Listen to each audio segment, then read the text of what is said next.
বাবা প্রপার্টি কি সব ভাইবোন ইকুয়ালি পাবে, না কেউ একজন বেশি পেতে পারে? নমস্কার, আইনের কথায় আপনাদের স্বাগতম। আমি অ্যাডভোকেট সিদ্ধান্ত ঘোষ। আজকের টপিক প্রপার্টি পার্টিশন। অনেক ফ্যামিলিতে দেখা যায় বাবা মা মারা যাওয়ার পর প্রপার্টি নিয়ে ডিসপিউট শুরু হয়ে যায়। কেউ বলে আমি বেশি খরচা করেছি, কেউ বলে আমি বাবা মাকে দেখেছি, আর তারপর ফ্যামিলি রিলেশনশিপ নষ্ট হয়ে যায়। কিন্তু ল কি বলে?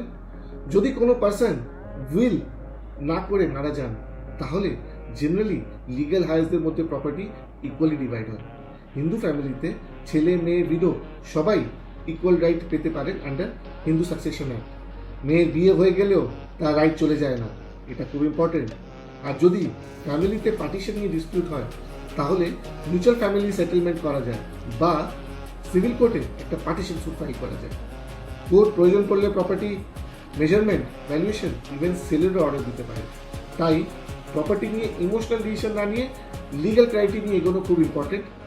তাই সেভ করুন ভিডিওটা, পরে কাজে লাগতে পারে। শেয়ার করুন, অনেকে এটা জানে না। আর পেজটাকে ফলো করুন যদি আইনকে সহজভাবে বুঝতে চান।